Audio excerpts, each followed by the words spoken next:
Welcome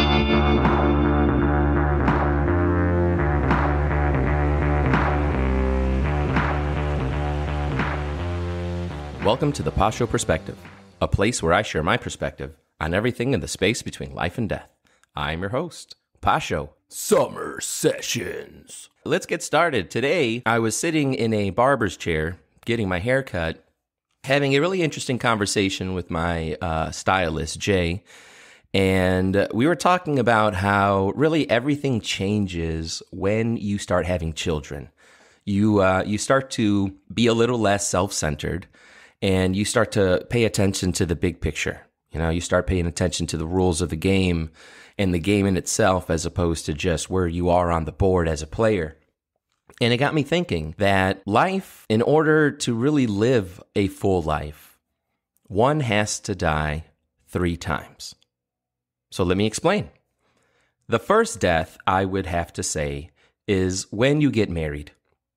You know, you pretty much, when you're dating and prior to the dating scene, you should be realizing yourself, actualizing yourself, right? Like Bernard Shaw said, life is not about finding yourself. I mean, there you are, right? I mean, look in the mirror and you'll see where you are, but more about creating yourself, you know, and defining what you want and then becoming and getting the tools and the knowledge and the mentors and, you know, the entourage or whatever else that you need, the armor perhaps to, you know, achieve that goal.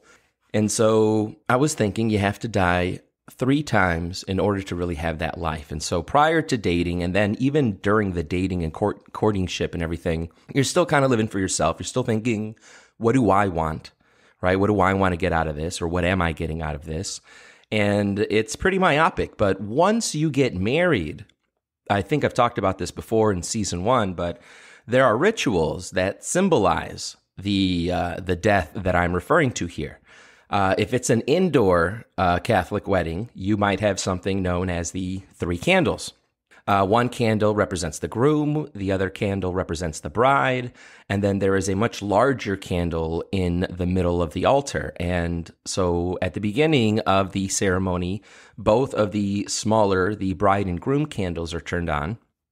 And then as the ceremony progresses and the vows are taken and things are starting to get really serious and finalized, there is a segment then where the bride and groom will grab their respective candles and they will meet in the middle, and they will light that candle using both flames. And then once that larger candle is lit, they blow out the other candle.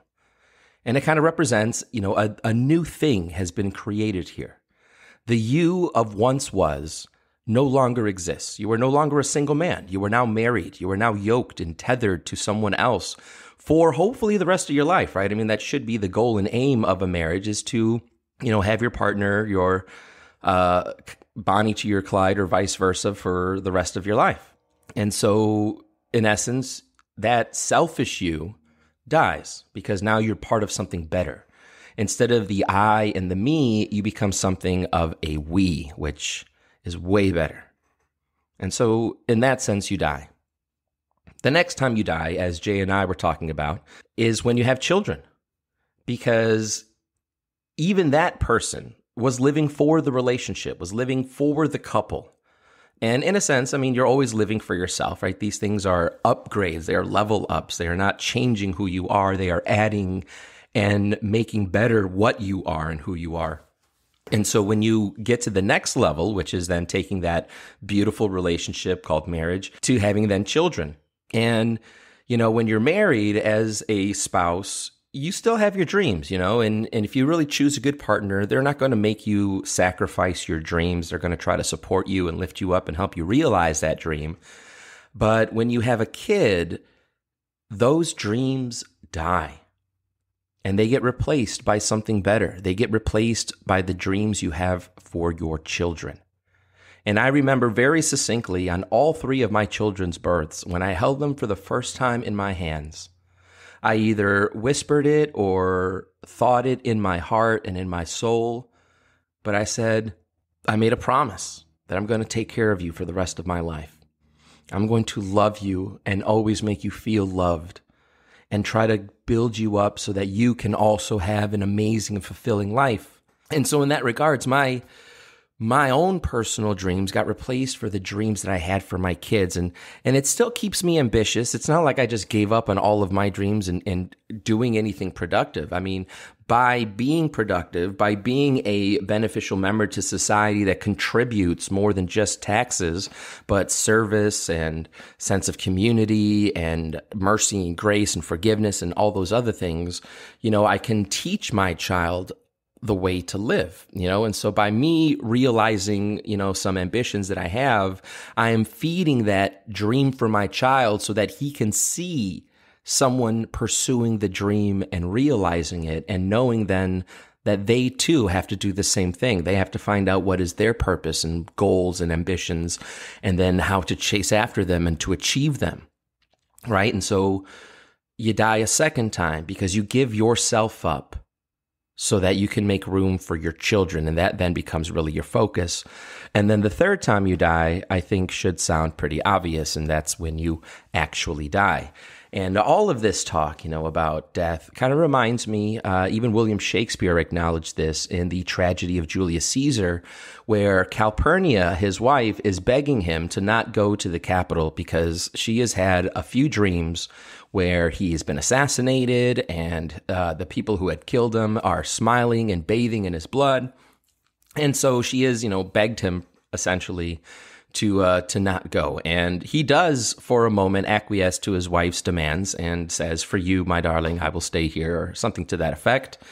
But before she's able to convince him, she brings up the fact that, one of the signs that Caesar is given to avoid the Senate, not only from the soothsayer who says, "Beware the Ides of March," but there was a storm also that night where she has her bad dreams. And Caesar says, "Well, so what about a storm? The storm is for everybody as it is for me."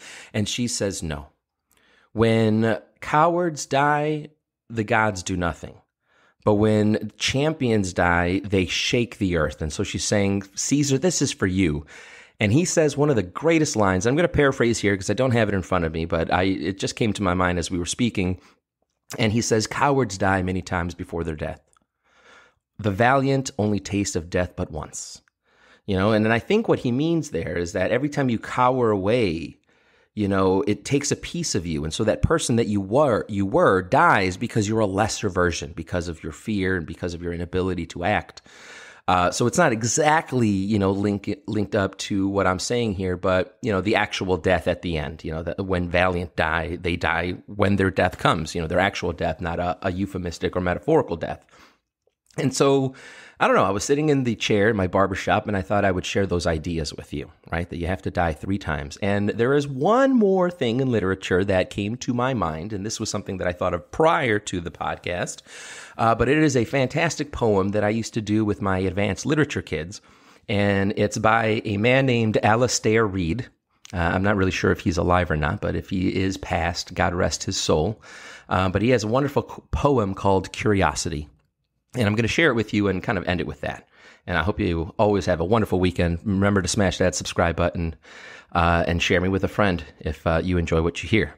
All right, so it's called Curiosity. And I have to point out, just before I start reading, that there is instant enjambment, meaning that the line from the title, in this case, is going to go directly into the first line of the next stanza. Now, normally, enjambment would be found between 2 stanzas, where you would have one thought ending at one stanza, continuing on then to the beginning sentences of the next stanza.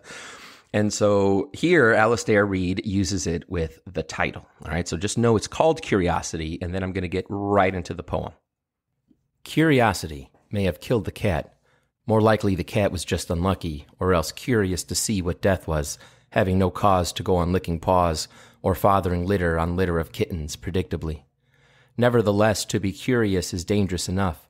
To distrust what is always said, what seems to ask odd questions, interfere in dreams, leave home, smell rats, have hunches, do not endear cats to those doggy circles where well-smelt baskets, suitable wives, good lunches are the order of things, and where prevails much wagging of incurious heads and tails. Face it, curiosity will not cause us to die, only lack of it will. Never to want to see the other side of the hill, or that improbable country where living is an idol, although a probable hell, would kill us all. Only the curious have, if they live, a tale worth telling at all. Dogs say cats love too much, are irresponsible, are changeable, marry too many wives, desert their children, chill all dinner tables with tales of their 9 lives. Well, they are lucky. Let them be 9-lived and contradictory, curious enough to change, prepared to pay the cat price, which is to die and die again and again, each time with no less pain. A cat minority of 1 is all that can be counted on to tell the truth, and what cats have to tell on each return from hell is this: that dying is what the living do, that dying is what the loving do, and that dead dogs are those who do not know that dying is what to live each has to do. I hope you enjoyed it, guys. Have a great weekend. God bless.